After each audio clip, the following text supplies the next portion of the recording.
Try to imagine the world in 2100. What do you see? The future you imagine may be different from today's world. This can be thought of as one aspect of progress. Most important is the idea that a lot of technological progress will have been made in the meantime.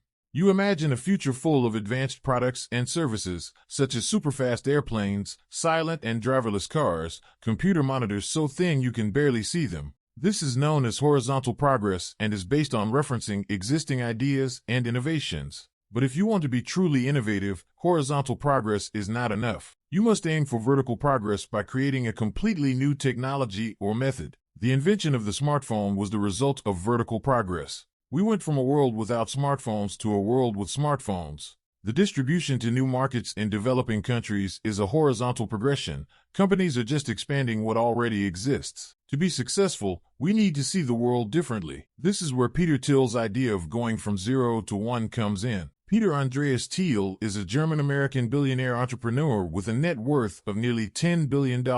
He is the co-founder of PayPal, Palantir, and Founders Fund. He was also the first outside investor in Facebook. He was instrumental in the sale of PayPal to eBay in 2002 for $1.5 billion.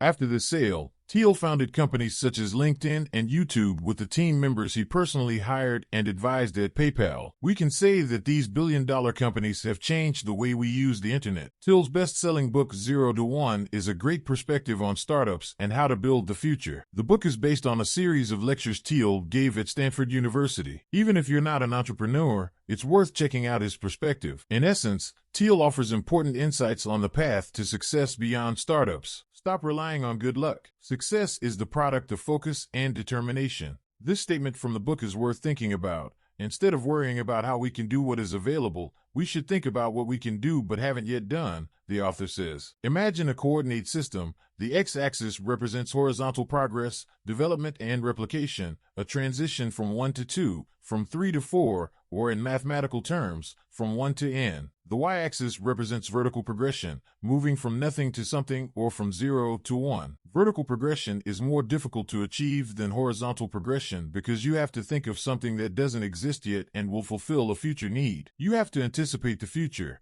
and you can only do that if you can look at the present with a critical eye. Thiel believes this is such an important skill that he asks candidates in job interviews, what is the truth that very few people agree with you on? Why? Because only someone who can think outside of established conventions can see and change the future. Now that you have finished analyzing the future potential, the next step is to focus. Many people get caught up in endless thoughts, trying to prepare themselves for all possible future events. But the future holds too many unknowns and variables. A more effective approach is to strive for a single future that is best for you. Instead of doing too many activities, wouldn't it make more sense to focus on specializing in one thing and trying to be the best at it? The road to success is paved with many conscious decisions. You have to find one niche, create one visionary product, wait for the moment when the conditions are just right, and then go on the offensive. You need a vision. The founders of successful companies over time are often quirky and unique individuals. PayPal's founding team was made up of a group of eccentrics, with each member having outside hobbies. The authenticity of your founding team is critical because founders bring vision to a business. The vision can't be found with an ordinary manual. It must be connected to individuals who have unique ideas and bring their own personalities to the business. Consider the example of Apple.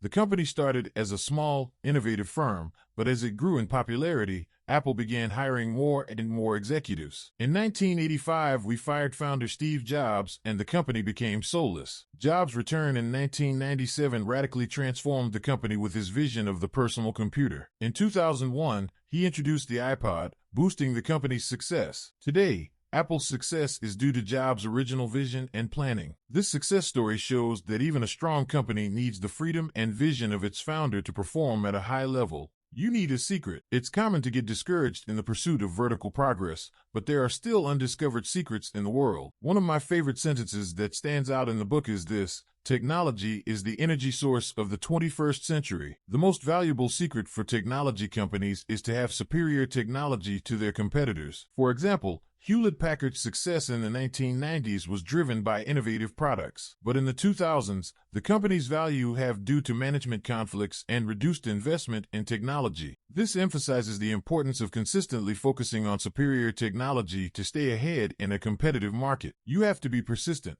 PayPal was founded in 1998 by Max Levchin, Luke Nosek, and author Peter Thiel. The company didn't make a profit in its early days, and Thiel knew that much of the value would come from future decisions. The process of becoming profitable can sometimes take years. Startups can create long-term value even if they don't initially make a profit. From these points, it should be understood that it is not necessary to be the best at everything, but it is important to stand out in your own business. Defining a narrow and specific market at the outset can provide a competitive advantage. Keep in mind that growth is a process, just like Amazon's success, as Jeff Bezos started with selling books and then expanded to become the world's leading online retailer. You need a strong culture. The early days of starting a business are critical. You need to build a strong culture. Because startups are often small, every team plays an important role. The skills, vision, and personal connections of the people involved should be analyzed before investing. The selection of collaborators should be careful and balance interests. Differences of interest between the founders can lead to conflicts, something the author emphasizes. However, it is important to resolve these conflicts at an early stage. If you are going to start a company, you should be careful in choosing the people with whom you will co-found. The founders are focused on product development, while the board is focused on making profits. You need a sales strategy. Innovative products cannot be valuable unless they are sold. Many entrepreneurs show great interest in technology. However, this passion can sometimes be a disadvantage. Tech enthusiasts often prefer to work continuously on product innovation and don't want to focus on sales efforts. However, it is necessary to give importance to sales. To increase your sales, you first need an effective distribution strategy. This includes not only your sales channels, but also the effort and organization needed to market your products. To strengthen your distribution strategy, it is important to assess the potential of each customer. For example, the co-founder of Palantir says that in an industry where one closed sale can bring in millions of dollars, the CEO should sell personally. But for a low-return sale in a different industry, it may not be efficient for the CEO to spend that much time. In this case, a solid sales team is needed. Using sales strategies is one way to improve your distribution, but it is not about manipulating customers. It involves building strong relationships with your customers and thinking about how you can reach them. Different strategies may be needed for each product. Some may prefer viral marketing, while others may prefer traditional advertising. It's important to start small before spending your budget on a specific marketing initiative. Test different approaches with reference customers. Once a method is proven to work, you can expand it to larger groups of customers. Read this checklist before you start. Let's take a look at a story from Silicon Valley. Between 2005 and 2009, there was an investment bubble in a sector called clean technology or clean tech. This sector focuses on products and services that promote the sustainable use of natural resources and renewable energy sources. Thousands of companies were founded in this space and received over $50 billion in investment. However, many companies failed, causing investors to lose their money. Among the reasons for failure were managers did not adequately analyze the market opportunity, renewable energy companies did not understand that they needed much more advanced technology to gain an edge over incumbent energy companies. Some companies had erroneous expectations, believing that there was a period of rapid progress in the sector. In addition, many renewable energy companies were led by non-technical executives and neglected their distribution channels. For example, electric vehicle startup Better Place Technologies made the mistake of believing that they would not need proper distribution channels to succeed. Solar technology companies were surprised when Chinese competitors started producing similar products at low cost. To avoid such mistakes, you should consider 7 questions to determine whether you are ready for success.